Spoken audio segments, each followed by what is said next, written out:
Park2Park podcast, where we compare theme park offerings from coast to coast. We don't always see eye to eye, but in the end, we try. I'm one of your hosts, CJ, and I'm joined by my sister and co-host, Alli. Alli, how is it going in Texas tonight? Hey CJ, it is a cold night in Texas tonight. How's it going in Florida? It was in the 80s today, so life is good. Yeah, It was so nice. it was like 35 today, and there's an ice storm happening. So it's like freezing rain and ice, and schools are canceled tomorrow, like all around. So yeah. Sounds fun. Well, what are we talking about today, Alli? We are getting much hotter than it is in Texas. We are going exploring. We are going on adventures. We are talking about Indiana Jones Adventure and Dinosaur. Yes, we are. Those are some great rides. I think they're pretty unique rides as far as rides go. Yeah, there's, just looking at, the fun facts for it, like Dinosaur and Indiana Jones, these are the only rides that use this ride system. Even though there's an Indiana Jones in Tokyo, I believe, it uses a completely different ride system. So it's very unique. Like I even don't down to the know. structure. I don't know if it's Tokyo that has it or Paris. Paris has one. I don't know if Tokyo does or not.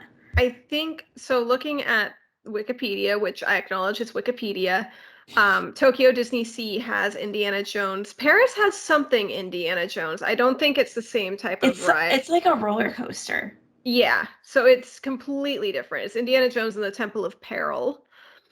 And yeah, it's an outdoor roller coaster, so totally different. Yeah, yeah. Well, should we talk about our favorite things about these rides? Yeah, Go ahead. Why don't you start with Indiana Jones? so I really like the effects in the first room of Indiana Jones when you're entering the Temple of the Forbidden Eye and Mara is talking to you, the giant temple face.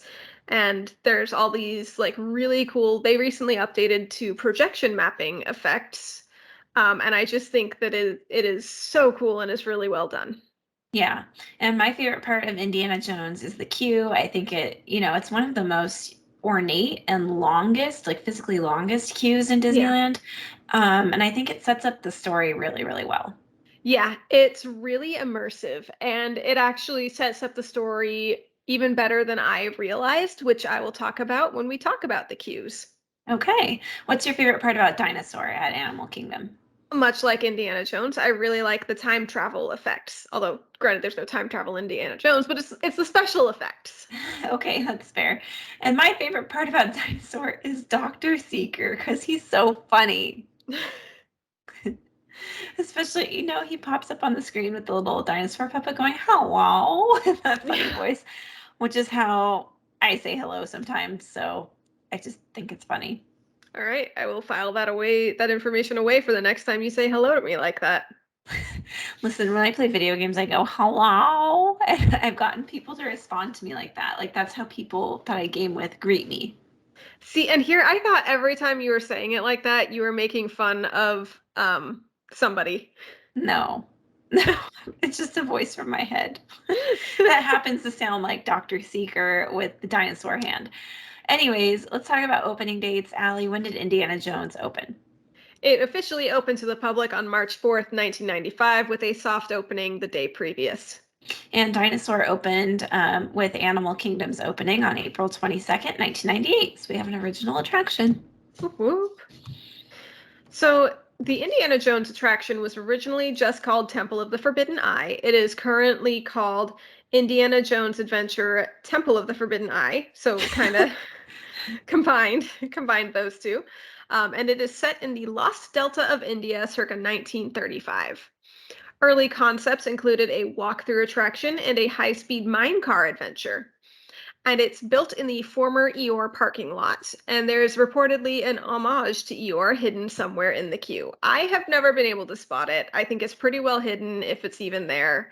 Have you ever seen it, CJ? I've seen pictures of it online and I've looked in what I swear is the same spot and then I don't see it. So, So, hey, if you know where it is, send us a message on Instagram, share your photo of it. So, Indiana Jones, while he may look like Harrison Ford, Yeah, Harrison Ford was the model, but the voice is Dave Temple, which I think is really funny that it's Temple of the Forbidden Eye, Dave Temple of the Forbidden Eye, Temple of the Forbidden Dave. Anyways, Surely that's a fun fact. yeah, don't call me Shirley. In the 40 days leading up to the ride opening, there were trading cards given out to guests with a valid ticket for that day, each a different one each day. And each of them highlighted an attraction of the previous 40 years of Disneyland being open since this ride opened on the park's 40th anniversary. Yes, CJ, you were making an excited face. Mom has some of those cards. Oh, You know what I'm talking about? Do I you remember think seeing them? so. I wonder what she did They're with like them. little baseball card size Yes. things. Yeah. Yes. I was wondering what those were from. Well, they're from So Indiana she Jones. only has like two of them. So she only went 2 times in 40 days. Okay, look, it was what, 1995? We were small children. True. We were granted we had Disneyland passes at the time, most likely, but we were at an age where we were unruly. It was probably not very convenient for mom to go to Disneyland with us. Okay, fair. So that makes sense. Okay, so opened in the 40th year, 40 cards. Okay, cool. The 41st card was larger and it featured Indiana Jones. Hmm. And that I believe was given out on like March 3rd, so the Okay. day before the ride opened. At the queue, there used to be decoder cards handed out so that you could translate the text on the walls in the queue at of the temple. Now they're only given out at like special occasions. I think you can do the Play Disney Parks app. And Oh, that would make a lot of yeah. sense. Yeah. The ride system, as I mentioned, it only exists at Indy and at Dinosaur. The Tokyo version uses electromagnetic actuators instead of hydraulics, because you know how the car kind of bounces up and down side to side. Yeah, so the hydraulic system, if something breaks, it can get really messy. Japan is a lot more strict on those kinds of spills just as a country. So to avoid that, they went with electromagnetic actuators instead. Okay. The vehicles cannot reverse, despite what it may appear when you're on the ride. Because of unexpected variations in speed with these vehicles, the soundtrack is not any specific length. Each scene of the attraction has a score to play, which is a certain length. If the vehicle is in one place for longer than expected, the score will play in full or until the vehicle leaves. Hmm. If the vehicle stays there longer than the length of the score, you'll hear the car engine fading in and out, so that way you're not just like sitting there like this is oddly quiet. Oh, I've totally experienced that before. Yeah. Yeah, if you know, you know. Yes. Yes. Those were some great fun facts. Thank you. There's even more fun facts, but I thought they fit better in some other sections, so we'll have more fun and Oh, more facts later. okay. You're taking us on an adventure. I like it. Okay. Dinosaur was originally called Countdown to Extinction. It was renamed Dinosaur to promote the movie by the same name, which you may not remember. It's not The Good Dinosaur by Pixar, it's just Dinosaur by Disney. I Very mean, different movie. if you forgot about the existence of that movie, I don't blame you one No, bit. no, It did not do well. no. But there's a little bit of a date discrepancy. Almost every website I saw said it was renamed Dinosaur in the year 2000. On D23's page, I go to the D23 website to do some fact looking up. So on the Countdown to Extinction page, it's reported the name changed on May 1st, 2001. But if you click on D23's dinosaur page, it says May 2000 is when the name changed.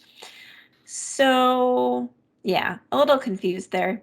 Okay, so I'm just thinking we went to Disney World in 2000 and we went on this ride, and I'm pretty sure it was called Dinosaur when we went on this ride.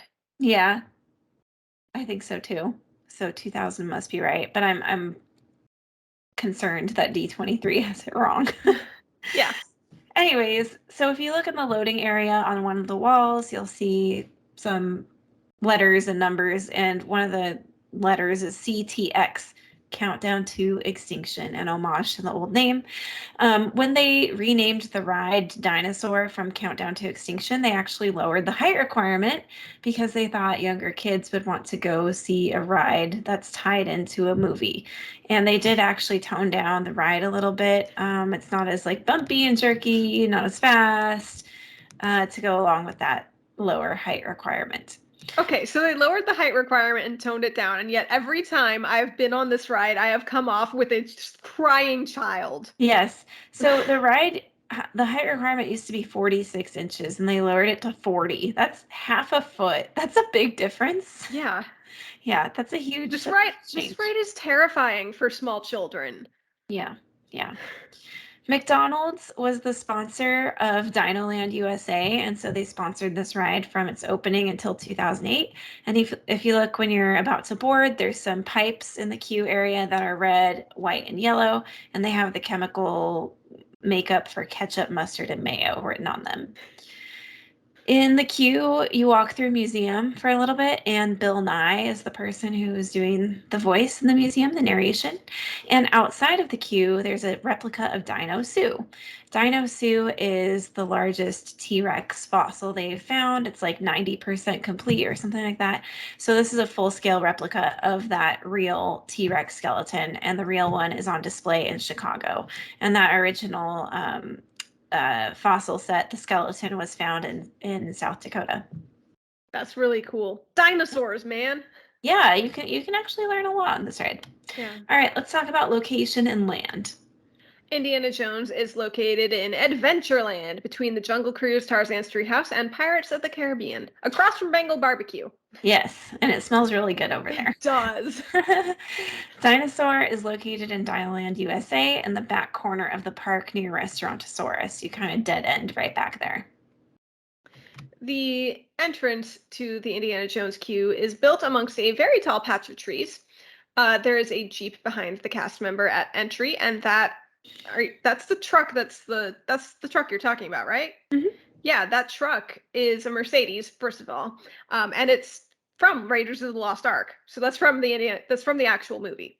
Mm-hmm. There's also a small mining cart next to it that's from the Temple of Doom. So multiple movie props out there, which is pretty cool. The outdoor portion of the queue is bamboo and a whole bunch of switchbacks. It's all outdoors. This part is at least, but it's pretty well shaded, so it's not unbearable. You go up a ramp and you go inside the temple. The temple is built as though it is undergoing active excavation. There are props and small shrines and bamboo that is propping up parts of the ceiling. When you go down a long ramp further into the temple, you go through a small cave, and there's a room with spikes in the ceiling, like it's booby-trapped. Pull one of them bamboo sticks, if you dare, see what happens. See if anything happens, because it only works sporadically. Also, you will know which bamboo pole to touch because the paint is all faded on it. And it's curved. Yeah. Then you enter a bigger site they've been excavating that looks like the main portion of the temple. And the queue winds around an open shaft in the middle. You can pull that rope if you dare, even though the sign tells you not to. And you can hear a voice from down below, and the voice is Dr. Dunfor Pullet. Yeah, it's really funny. Then you go into a series of switchbacks where you watch a safety information video that also provides some backstory. Sala also warns you to avoid the eyes of Mara. You go around a corner past the archaeology office and then up and down some stairs before you board. Now, there are some letters and telegrams scattered throughout the queue and 3 newsreels shown to guests before you board the attraction, and these cover the whole backstory of Indiana Jones. So obviously you and I know about the movies. They're very obvious. Mm-hmm. But I knew nothing about the letters and telegrams. So here is the backstory that you get if you are eagle-eyed in the queue. In 1935 in India, Indiana Jones reunites missing fragments of a map documenting the precise location of an ancient temple believed to have been buried in a flood over 2,000 years ago. This temple was built to honor Mara, who will offer anyone who comes to the hallowed site either eternal youth earthly riches, or visions of the future, provided you never look into Mara's eyes. The discovery has been dubbed Temple of the Forbidden Eye by the media. But funding quickly runs out. Sala begins conducting guided tours to raise money so that the excavation can continue. While many tourists find good fortune, some do not return at all. So enter Indiana Jones, who enters the temple to find the missing tourist and uncover the temple's power source, which is known as the Jewel of Power. Abner Ravenwood, whoever that is, believes this Jewel of Power is located within an immense cavern beyond the Gates of Doom. 1 week later, Indiana Jones has not reappeared. So Marcus Brody, again, whoever that is, requests Sala continue conducting the tours in the hopes that Indiana Jones just kind of turns up. Okay, isn't Abner Ravenwood, isn't he part of SEA? The Society of Explorers and Adventurers? No. Abner Okay. Ravenwood was an Egyptologist and archaeologist at the University of Chicago in the 1920s, and he was a mentor of Indiana Jones. Okay, I must be thinking of another name similar to Ravenwood. Yeah, my original thought was that as well, but I just Googled Abner Ravenwood, and the Indiana Jones wiki comes up first. Let's see if I do the same thing with Marcus Brody. So Dr. Marcus Brody was a British-born archaeologist, historian, and lecturer, again, an Indiana Jones character. Okay, it would be cool if they connected that to SEA. Marcus Brody was a good friend to both Indiana Jones and his father, Henry. Okay.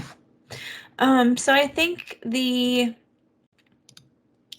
think like the 12 letters and telegrams that they're talking about, I think those must be in that archaeology office because there's a lot in there. Mm-hmm. And you walk by it so fast and you don't even walk by the whole thing. You walk by the little corner of it. Yeah. So it must be in there. Yeah, I feel and like out front in the queue probably because there's some props out front in the outdoor area. if it is open when I go, I will see what I can see. Oh yeah, because it's closed to spring 2023. Yep. SEA characters. Apparently Indiana Jones is an SEA character. Oh, So it is connected to SEA.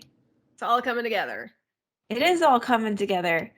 Marion Ravenwood is a member of SEA or connected somehow. Oh, that's one of Indiana Jones's lady friends.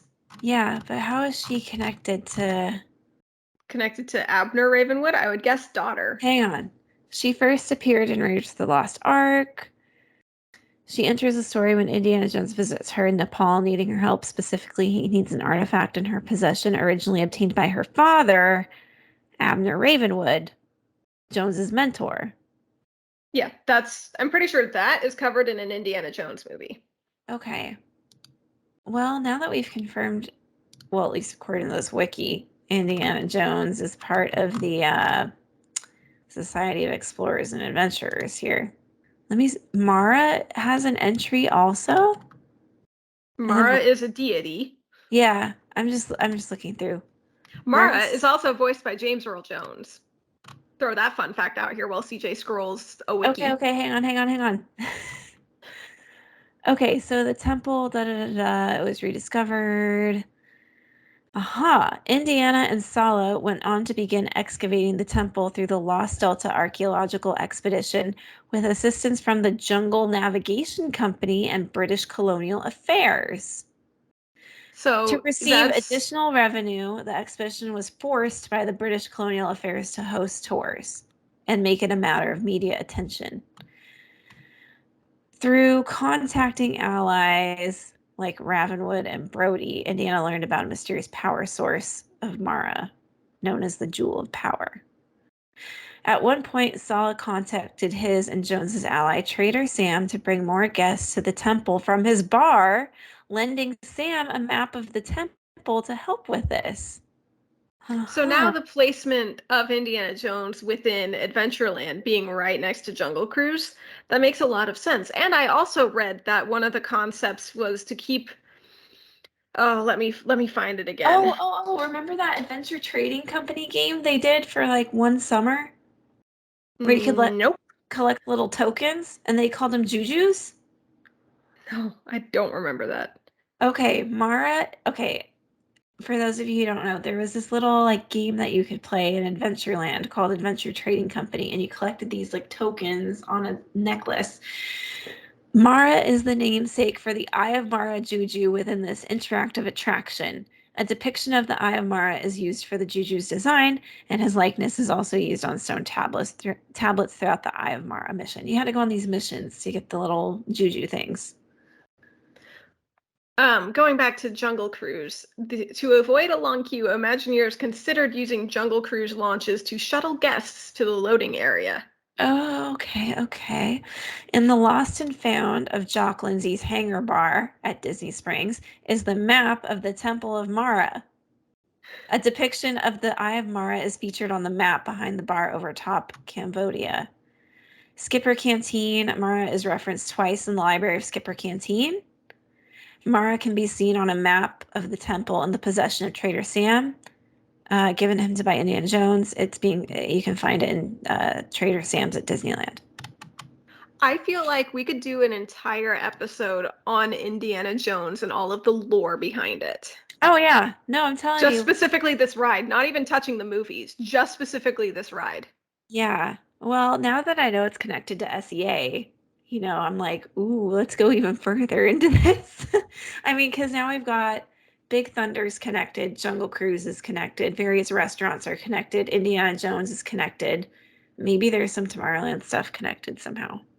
I wouldn't be surprised, and I also wouldn't be surprised if they were attempting to go there with the Tomorrowland movie, but that movie didn't do very well, so they Hmm. might have like dropped it. Because And Tower of Terror is space connected adventure. too. I forgot about that. All Huh. right, we're gonna need to get the bulletin board, get the red yarn, and start like pinning things. Okay, well, I'm not actually joking.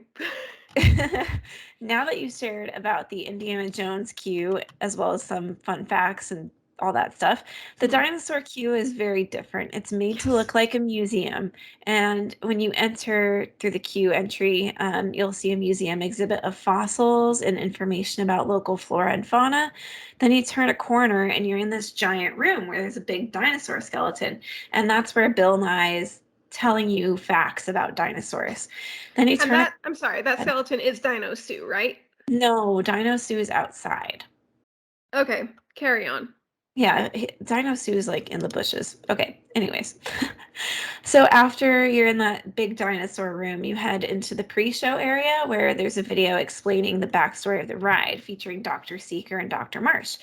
Everyone is in this part all together. The pre-show video at Indiana Jones, you're still in a queue. It's not like that at Animal Kingdom. Everyone's like corralled in a room.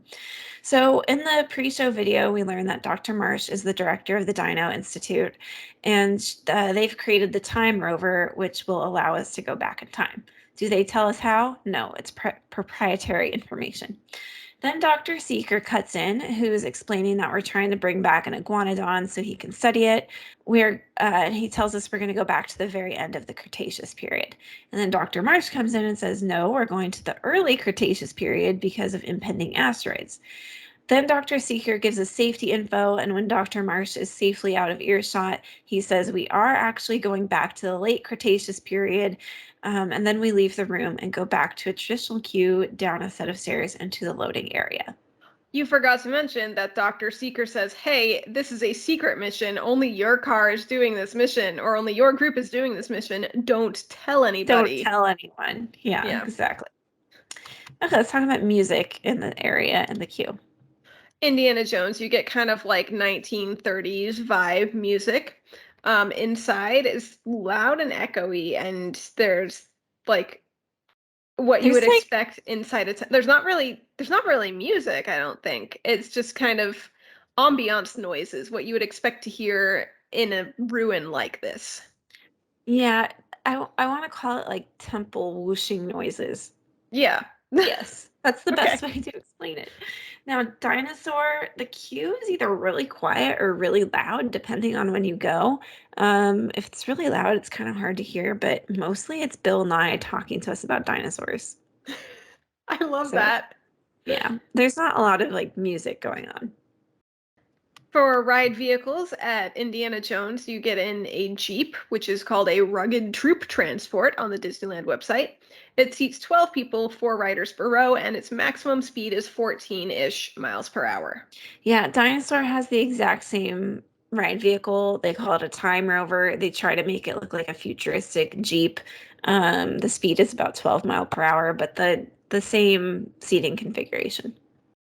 Okay, time for the general storyline and route. And I know you've given us a lot of the storyline, but there's still more for Indiana Jones. Yeah, that was just the backstory. Before we get into it, we will just say that these two rides have the same track layout. So when you take a right turn at Dinosaur, you're also taking a right turn at Indy. For once, it's not reversed. Yeah, I feel like there's not too many rides at Disneyland and Disney World. There aren't that many rides that have the exact same track layout. There's a Mhm. few, Splash Mountain comes to mind. Haunted Mansion's pretty close. Pirates is pretty close, but yeah, the exact Pirates same. is not pretty close, but okay. Well, okay, if you cut out the beginning portion of Disneyland, Okay. it's You pretty cut. close. Okay.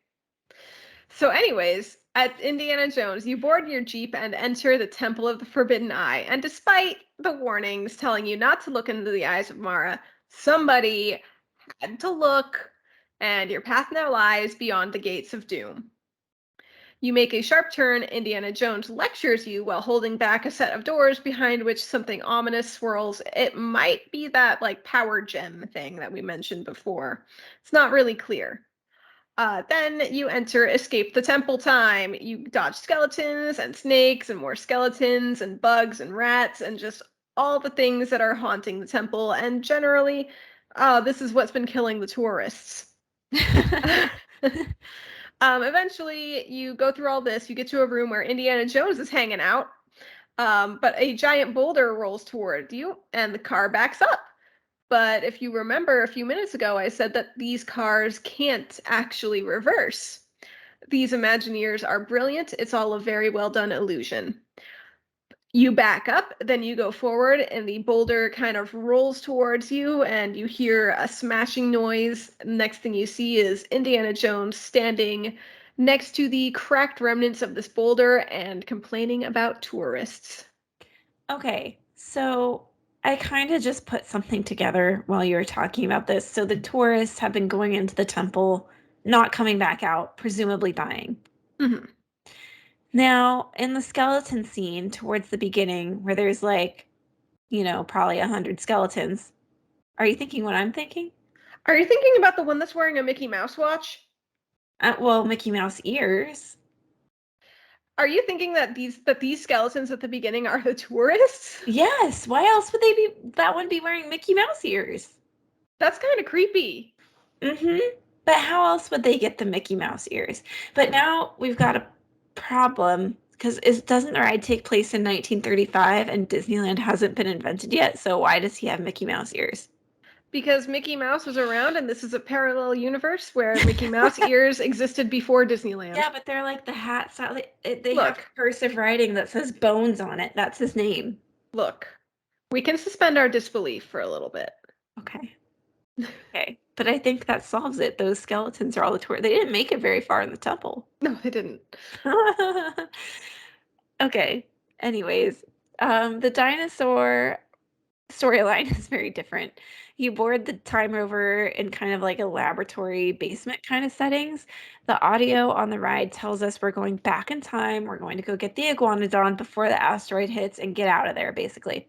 We go through this room with like flashing red lights towards this green light, and then all of a sudden we're surrounded by dinosaurs. We move through the ride, and the computer is identifying the dinosaurs that we see. Sometimes Dr. Seeker comes on and says, "Computer, identify," and it tells us the dinosaur. We're trying to follow the homing signal, which has been placed on the iguanodon. So we're getting closer and closer, and we keep hearing warnings like 90 seconds till impact, referring to the meteor shower that's coming. We hear definitely not our dinosaur. This one isn't it. Like words like that before we eventually get to a big scary dinosaur. But first, the computer tells us that we've lost traction and the meteor strike is about to happen. We see the big scary dinosaur, the Carnotaurus, and PhotoPass takes our picture while you're sitting there. Um, and then Terrified. Dr. Seeker comes on audio. He's freaking out. He says, abort mission, abort, abort. We then see the iguanodon, and Seeker says, forget it. Like, just go back. The meteor shower hits, and basically, right at that moment, we jump back to present time. But apparently, the iguanodon made it, even though Seeker told us to forget it because you passed this like video screen and it shows him roaming the halls. So we got the iguanodon, I guess. Yeah. Okay, now the exit queue. At Indiana Jones, you unload back where you boarded. One side heads up a set of stairs, the other side heads straight out, back through the temple, heading towards daylight. When you get out of the temple, you'll see the beginning of the Jungle Cruise on the right, and the outdoor portion of the Indiana Jones queue on the left. And sometimes you might overhear the Jungle Cruise skippers saying something funny like, oh, wave to all those people, you'll never see them again. Yes. At Dinosaur, we unload back where we loaded. You head up a set of stairs. You see the PhotoPass preview area, and then out through the gift shop back to Dinoland USA. Indiana Jones' height requirement is 46 inches. And Dinosaur is 40 inches. Indiana Jones is open during fireworks. At Dinosaur, at Animal Kingdom, there are no fireworks, so this is not applicable. Both of these rides are open during the rain, and they both have lightning lane. Neither one of them have single rider. Indiana Jones used to, but it has Mhm. not come back since COVID. That's a shame. It is a shame. That was like the only way I got to do that ride. Yeah. Okay, well, that brings us to the final showdown. Now that we have the facts laid out, it's time to find out. Do we see eye to eye? Does one side stand out above the crowd? Alli? I am I am laughing because it's Do We See Eye to Eye, and one of them is Temple of the Forbidden Eye. We do not look into the eyes, but for me, it is 100% Indiana Jones. Just and I had this made up before you and I had the discussion, but all of the layers and depth and lore to the story, it's so good. So good. And it just feels like dinosaurs kind of shoehorned. So I am going with Indiana Jones. Okay, I would say that Dinosaur does have depth and layers. Yes, it's unbelievable that we're going time traveling to get a dinosaur, but the way they set it up is pretty good because you're going through a museum, you learn about dinosaurs, you see fossils, that kind of thing, and then you find out, oh, we're gonna go get a dinosaur. That's pretty cool. But you're right. I think Indiana Jones does that depth just that much better. I think the cue is way better. The music is better. Like the fact that there actually is music versus Dinosaur is mostly sound effects. I just think Indiana Jones executes on the theme better than a Dinosaur does. So Although I do get a laugh out of Dinosaur every single time. yeah, I do love the ride. I enjoy going on it. I always feel bad for the kids, and it's very educational. I do really like how you can learn about dinosaurs just by going into the queue. Yeah, That's cool. I just feel like, they could have done something different. I yeah, don't know. Like maybe He- make a dinosaur little museum and then do something different with the ride system. Indiana Jones was built off of a very well-established franchise versus Dinosaur. They made the ride and then they said, "Oh wait, we can use it to promote this new movie." And I feel like that kind of detracts from it in a way Mm, because you look at the iguanodon, it's the iguanodon, right? yeah. And it's literally just one of the dinosaurs from the dinosaur movie, and it looks so bad. It Yeah, the looks so CGI at the terrible. end of the CGI at the end of the show is or at the end of the ride is pretty bad. Yeah. Yeah. I just they What were would you hoping, yeah, what it would just you doesn't do with exist. what would you do with dinosaurs in the park instead? I don't know. I think that I would just take out a lot of the movie elements of this ride Okay. and make it more about I do like the story of the ride. I don't like how they tried to tie it into a movie. Okay, that's your So, problem with it. Okay. yeah. See, what I would do is I would somehow in the queue, you know how on Flight of Passage you go through like the interactive wave your hands around, we're going to link you Yeah. to an avatar. I want them to do something like that in the queue that makes you go back in time before you get on the ride. Okay, so like step into some sort of special room that transports you, or I don't know, walk through some archway that moves you back in time. Okay, And so then I can the ride that I want to see, I don't know if you remember Ellen's Energy Adventure that had the no. giant dinosaur. Okay, you're gonna have to look it up. The ride vehicles were kind of like the Great Movie ride vehicles that kind of slowly moved on their Mhm. own. And they had scenes with giant dinosaurs. And if they built like a warehouse kind of ride with giant dinosaurs like that, we could say, hey, we're going to take you on a tour of some dinosaurs or something. It sounds very Jurassic Parkish, I realize. But I think, they wanted to make it more accessible to kids by tying it into a movie, and kids are still scared of this ride. Like, I'm not taking my kid on this ride yet. Yeah. So I think if they wanted to make it truly a family ride, which I feel like they tried to do, like they really need to make it all inclusive for everybody. But yeah, I'd like to see a giant warehouse ride trackless system showing us really big audio animatronic dinosaurs. I feel like you can't really see the dinosaurs very well because it's so dark, Yes. and it's loud, and like I just think they could do more with dinosaurs. Yeah. I think Disney missed the mark on dinosaur just altogether. You're right, it needs to be, they tried to make it more family friendly, and yet every time I've been on it, there's been a child crying in my car because they're terrified. Right, right. Like, that's not family friendly. No, no. I do like the ride system, and I think that ride system has a place in Animal Kingdom. Mhm. I just like to see them be a little bit more creative, both with dinosaurs and with the ride system as two Yeah. separate things. Yeah. I think you're right there. Yeah. Okay, before we go, by the way, I had a question for you, unrelated to this episode, but Okay. related to a previous episode. Have you watched the Imagineering story yet? No. Allie. Okay. How about I download the first couple of episodes to watch on my flight to Florida? How long's the flight? Couple hours? 3 hours, I think. You should download 4 episodes, 2 for on the way there, 2 for on the way back. How long are the episodes? Like a little over an hour. Okay, well, I'll probably download like 3 because think about I'm not gonna like plane in the air. That's when I start watching. No, like I start watching it like as soon as I'm in my seat. I pause for the safety information and then I Okay, resume. okay, okay. Well, you're gonna watch it. You're gonna have some of it watched before you get here. Sure, I will. I can do that. Okay. Okay. Well, our next episode is going to be a very up and down kind of episode. Honestly, for me, it's gonna be mostly down.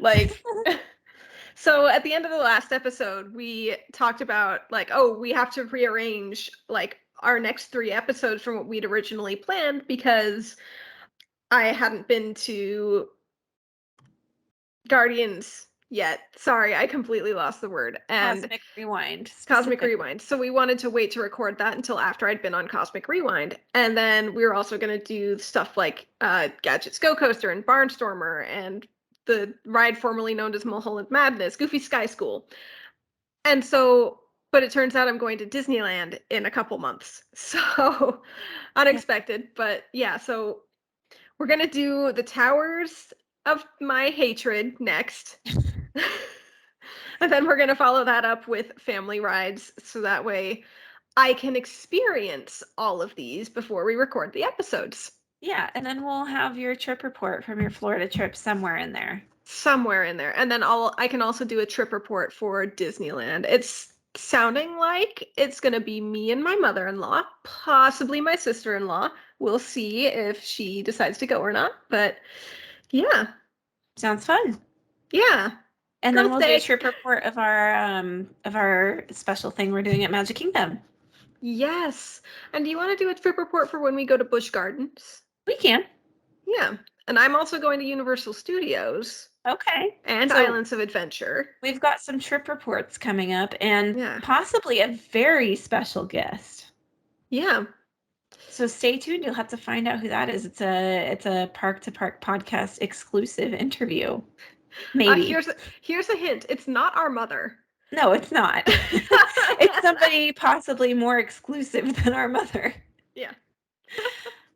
Anyways, that'll wrap it up for this episode. I don't think we've had any disagreements so far this season. We remove the stuff from the Google Doc after we finish recording the episode, so I can't scroll up and check really quick. No, it's gonna be a surprise, I guess. Yeah. At the end of the season. Yeah. Our special guest might be a tiebreaker for us. I thought you were gonna say that our special guest might be a time traveler because we were just talking about dinosaur. I'm like, we have Dr. Seeker coming on the show. I'm just no Dr. Seeker. It's the time ape. That'll wrap it up for this episode. You can find us on Instagram at Park2Park with the number 2. You can email us at park2parkpod@gmail.com. And if you would like to be a special guest on the show for a trip report or want to shout out your opinions from the rooftop, please get in touch with us. We love having guests. We love hearing from you guys. Do you love Tower of Terror? Do you hate Tower of Terror? Let us know. Come if you want to be on the show and talk about how much you love or hate Tower of Terror or the Guardians of the Galaxy version of Tower of Terror. Let us know, because I mean, CJ could use some support on that episode because I'm just gonna be like, I hate this the whole time, and I could use some support on that episode because I'm gonna be so upset the whole time, and CJ's gonna make fun of me, and come talk about Tower of Terror with us. You want to. Yes. Anyways, that is all. We will see you guys next time. Thanks, everybody. Bye.